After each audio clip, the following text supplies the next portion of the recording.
কি ব্যাপার ইয়ামিন, তুমি কয়টা জামা গায়ে দিছো? তোমার এত মোটা দেখাইতেছে কেন? আব্বু, গায়ে দিয়েছি 6টা, তারপরও ঠান্ডায় হাত পা কাঁপছে। ভাবার কি আছে, পুকুরে লাফ দিব, 2টা ডুব দিব, তাহলেই হব। সাবধানে লাফ দিও ইয়ামিন। তোমাকে এত চিন্তা করতে হবে না। ও মা গো, মনে হয় ফ্রিজে ঢুকলাম।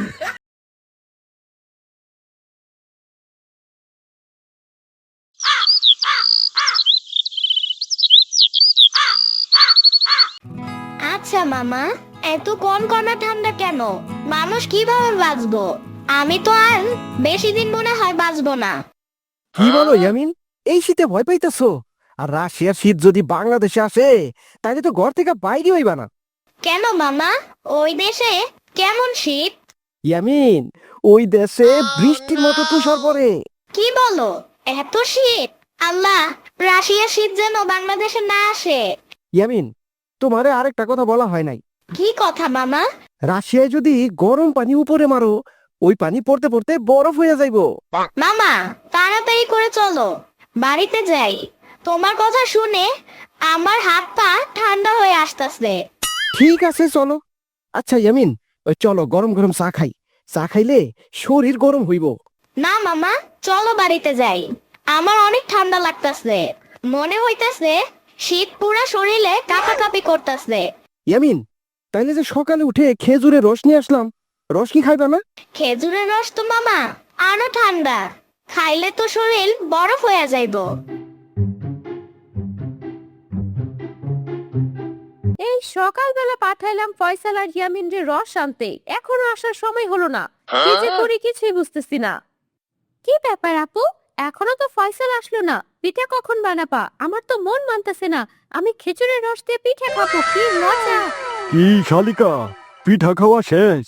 আরে না দুলা ভাই, এখনো তো ফয়সাল আসে নাই রস নিয়া। ফয়সাল কি একাই গেছে?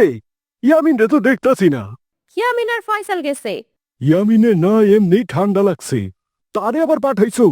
এই সকালবেলা পুলাটা মনে হয় ঠান্ডায় কাঁপতাছে। আম্মু, আমি শেষ। আহ! এই, ইয়ামিনের হাত পা পুরা শরীর ঠান্ডায় হিসকা লেগে আছে। ওগো, ইয়ামিনের কি হলো তাড়াতাড়ি দেখো না। এই শ্রাবণী, সরিষার তেলের বোতলটা নিয়ে আয়। ওগো, তুমি ইয়ামিনরে খাটে শোয়াও, সরিষার তেল গরম করে দিতেছি আমি। এই নাও আপু, তেল। বাবা ইয়ামিন, তোমার কি হলো? আরে কিছু হয় নাই, সব ঠিক হয়ে যাইব। একটু কম্বলের নিচে শুয়ে থাকলে সব ঠিক হয়ে যাইব ইনশাল্লাহ। কম্বল গায়ে নিয়ে থাকলে শরীর গরম হয়, এটা তো সবাই জানে। তুমি আমাকে আগে বলবে না যে এত শীত, আমি কম্বল গায়ে দিয়ে যাইতাম। যা হবার হইছে, নাও এখন খেজুরের রস খাও। আপু আগে আমাকে দাও, আমি আগে খাই। এই নে, এটা তোর। আপু খেজুরের রস এত ঠান্ডা কেন? যেদিক দিয়ে যাইতেছে মনে হইতেছে সবকিছু বইলে বইলে যাইতেছে জানি ঠান্ডা খেজুরের রস। খেজুরের রস তো ঠান্ডাই থাকবে, সারা রাত গাছের সাথে বাঁধা থাকে। আচ্ছা আম্মু, খেজুরের রস গরম করে খাইলে হয় না? গরমের এক স্বাদ আর ঠান্ডার এক স্বাদ। আম্মু, এখন তো পুরা শরীর কাঁপতাছে। আমার শরীর কাঁপতেছে, আমি কম্বলের নিচে যাই শুয়ে পড়ি। আমারে দেও তো আপা, আমি খাইয়া দেখি। নে এই নে, খা। সবাইরে দিলা, আমারে দিবা না? তুমি খাবা? এই ধরো খাও, তুমিও কম্বলের নিচে খেয়ে ঘুমাও। ওরে বাবারে, এত ঠান্ডা কেন? শরীর দেখি ঠান্ডায় কাঁপতাছে। সবাই খাইলো, আমি একটু খেয়ে দেখি তো। ওরে বাবারে, এত ঠান্ডা!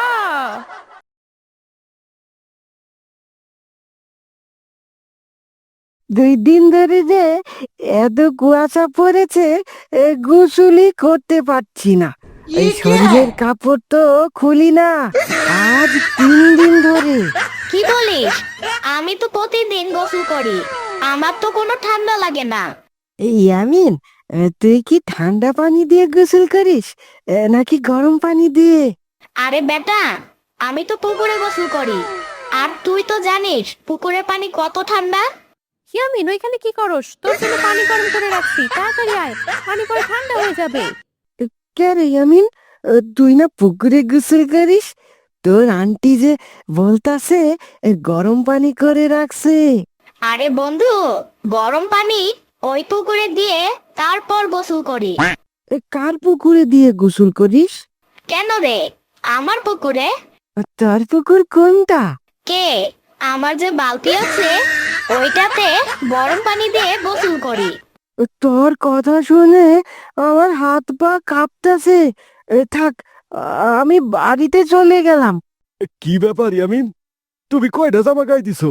তোমার এত মোটা দেখাইতেছে কেন? আব্বু, গায়ে দিয়েছি 6টা, তারপরও ঠান্ডায় হাত পা কাঁপছে। কি বলো ইয়ামিন, তারপরও ঠান্ডা লাগে?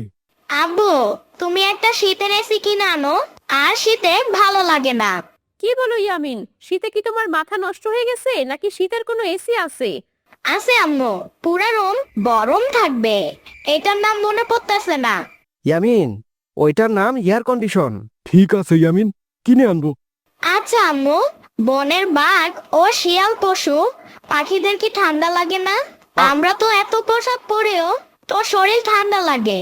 ইয়ামিন, সবাইরে ঠান্ডা লাগে, আর পশু পাখি জীব জন্তু সবাই ঠান্ডা লাগে তো। আল্লাহ ওদের এভাবে বাঁচায় রাখে। আমি তো মনে করছি আমাদের খালি ঠান্ডা লাগে। বাবা ইয়ামিন, মাঘ মাসের শীতে বাঘেও কান্দে। আপু, আমি শুনছি আমার আম্মুর কাছে। আচ্ছা আম্মু, পশু পাখি কি তারাও প্রতিদিন গোসল করে? এই সাগরে তো অনেক ঠান্ডা পানি। ইয়ামিন, ওরা প্রতিদিন গোসল করে, তুমি যেমন 3-4 দিন পর পর গোসল করো। কি? আমি 3-4 দিন পর গোসল করি? মামা এখনই চলো, পুকুরে গোসল করে দেখিয়ে দিব। আমিও প্রতিদিন গোসল করি। ইয়ামিন, তুমি কি চিন্তা ভাবনা করে বলতেছো? মামা এখনই চলো। দুপুর হোক, সকালে গোসল করলে বেশি ঠান্ডা লাগবে। না, আমি কোনো কথা শুনবো না। চলো মামা, আমি দেখিয়ে দিব।